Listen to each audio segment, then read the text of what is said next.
नमस्कार।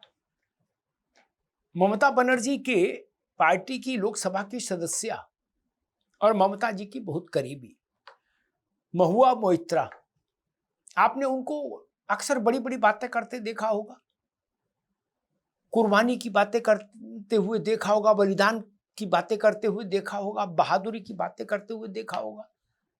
और सभी नेता कमोबेश यही करते हैं कि वो अपनी जान पर भी खेल जाएंगे जनता के परोपकार के लिए, जनता की भलाई के लिए। इस तरह का प्रचार प्रसार सारे नेता करते हैं, महुआ मोइत्रा भी करती थी। लेकिन जब बंगाल में तृणमूल कांग्रेस का पराभव हुआ और ममता बनर्जी और उनके सिपाहियों के विरुद्ध एक जनाक्रोश उमड़ा, तो जो भी नेता तृणमूल का मिलता था जनता को, जनता उससे कुछ ना कुछ अपना आक्रोश उसके प्रति जरूर जताती थी। उस आक्रोश के प्रकटीकरण का एक तरीका बंगाल में जनता ने खोज लिया था कि सड़े हुए अंडे भी फेंक देती थी नेताओं के ऊपर। महुआ मोइत्रा के ऊपर भी कुछ अंडे पड़े बंगाल में। उन अंडों से भयभीत होकर महुआ जी सुप्रीम कोर्ट आ गई सीधे, और सुप्रीम कोर्ट में उन्होंने गुहार लगाई कि माननीय न्यायाधीशों से कि हे प्रभु हमारी प्राण रक्षा करो, हम पर अंडा बम चलाया जा रहा है मानो। और आपको पता है सुप्रीम कोर्ट ने जब उनकी इस याचिका को देखा तो क्या कहा? सुप्रीम कोर्ट के जजेस ने कहा कि ये वो देश है जिसमें आजादी की लड़ाई में नेता फांसी पर चढ़ गए या गोली खा ली छाती पर देश के लिए, और आप नेता हैं और आप अंडे से डर के यहां आ गई सुप्रीम कोर्ट कि अंडे से बचाओ। महुआ जी को शर्मिंदगी हुई, क्योंकि बात भी शर्मिंदगी की थी, सुप्रीम कोर्ट ने कही भी उसी अंदाज में थी। महुआ मोइत्रा को शर्मिंदगी हुई और उन्होंने कोर्ट से कहा कि हुजूर हम अपनी याचिका वापस लेते हैं। खैर याचिका तो वापस हो गई, लेकिन एक बड़ा सवाल खड़ा हो गया भारत के सामाजिक जीवन में। जो नेता अंडा से डरता है वो राजनीति क्यों करे? फिर तो आपको राजनीति नहीं करनी चाहिए। आप अपने कार्यकर्ताओं से कहते हो चढ़ जा बेटा सूली पर, भला करेंगे राम। वो लाठी खाए, वो गोली खाए। पश्चिम बंगाल की राजनीति तो रक्तवर्णी रही है, कार्यकर्ताओं की हत्या वहां सामान्य और सहज बात रही है।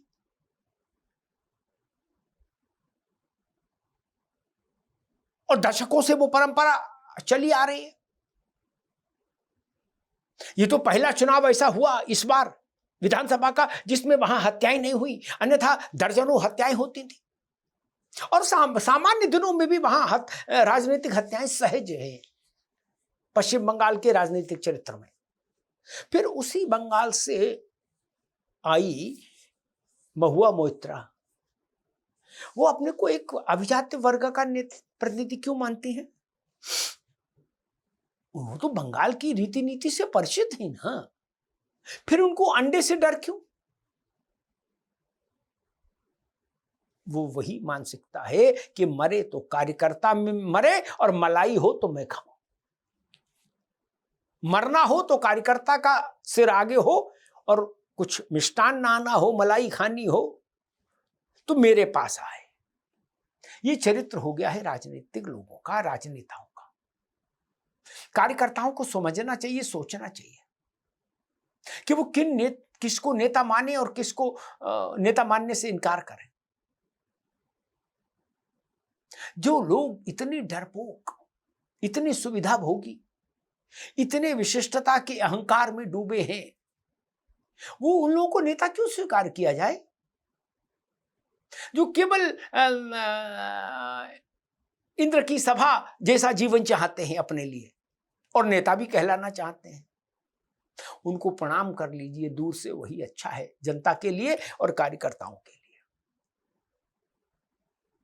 सुप्रीम कोर्ट ने बड़ी मार्मिक टिप्पणी कही कि हजारों लोग फांसी पर झूल गए, हजारों लोग गोली से मारे गए, आजादी की लड़ाई में।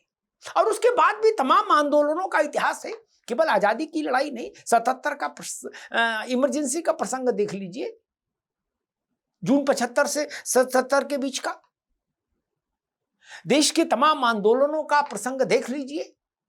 कितने लोगों ने लाठी खाई, कितने लोग मारे गए, कितने लोग रक्त रंजित हो गई देह कितनों की। तब इस देश का राजनीतिक सामाजिक जीवन चलता है, बनता है। अयोध्या का आंदोलन देख लीजिए, कितने लोगों ने प्राण गंवाए। मुलायम सिंह की सरकार के समय गोलियों से मारे गए कार सेवक। और नेता कितने नाजुक ख्याल, बोले मुझे अंडा मारा जा रहा है, मेरे चोट लग सकती है, मैं घायल हो सकती हूं। बताइए, अंडे से घायल होंगी? कार्यकर्ता डंडा खा रहा, नेता को अंडे में भी चोट लग रही। ये अंडा डंडे का जो रिश्ता है बड़ा विचित्र है भाई। ये बेनकाब कर रहा है भारत के एक विशिष्ट किस्म के राजनीतिक तबके को। महुआ जिसकी प्रतिनिधि है, सोचना यही चाहिए कि इस देश में आपके यानी नेता के सम्मान के लिए कार्यकर्ता अपने प्राण तक दांव पर लगा देता है। आपकी पार्टी के सम्मान के लिए, आपके राजत्व के सम्मान के लिए, आपके प्रभुत्व के लिए, आपके वर्चस्व के लिए कार्यकर्ता ही तो प्राण हथेली पर लेकर आगे लड़ता है। और आप इतने मुगले आजम हैं कि आपको अंडे से भी चोट लग रही है। ये तो भला हो सुप्रीम कोर्ट का। और कहीं याचिका स्वीकार कर लेता सुप्रीम कोर्ट और अंडे पर बहस शुरू हो जाती तो क्या कर लेता कोई, भाई वो सुप्रीम कोर्ट भी सुप्रीम है। तो एक अंडा पुराण हो जाता राजनीति में नए किस्म का। कुछ लोग कहते हैं कि बंगाल में ये जो अंडा फेंको परंपरा है, इसमें सड़े हुए अंडों का इस्तेमाल होता है। तो वो सस्ते मिल जाते हैं, कई बार मुफ्त भी मिल जाते हैं। और दूसरा लोग कहते हैं उनमें बदबू भी इतनी होती है कि कपड़ा 2-3 बार भी धुलवाओ तो भी वो बदबू जाती नहीं सड़े हुए अंडे में। हो सकता है कि जनता आपसे क्रुद्ध इतनी है कि वो आपके विरुद्ध सड़े अंडे ही उपयुक्त समझती है। उसको लगता है कि नहीं, आपके कर्म जैसे गंधा रहे हैं वैसे ही आपके वस्त्र भी गंधाए, इसीलिए सड़े अंडे का इस्तेमाल हो रहा है। लेकिन जो भी हो, समझने और समझाने के लिए ये एक बड़ा उदाहरण है। ये प्रतीक है एक विशिष्ट किस्म की राजनीतिक शैली का, जिसमें राजनेता केवल अपने लिए सुख, समृद्धि, वैभव, ऐश्वर्य, अधिकार चाहता है और संघर्ष, तंगी, संघर्ष, बदहाली, कोर्ट कचहरी, मुकदमे, जेल, रेल, ये सब वो कार्यकर्ताओं के लिए छोड़ना चाहता है। अपने लिए केवल इंद्र की सभा जैसा दृश्य चाहता है, जिसमें सब कुछ अद्भुत हो, सब कुछ भव्य हो, सब में राजत्व झलके, सब में विलासिता झलके, वैसा जीवन हो। ऐसा सोचकर भी राजनीति में लोग आ रहे हैं और भारत में एक पूरा राजनीतिक वर्ग इसी दिशा में चल रहा है, इसी रास्ते चल रहा है। जी, धन्यवाद।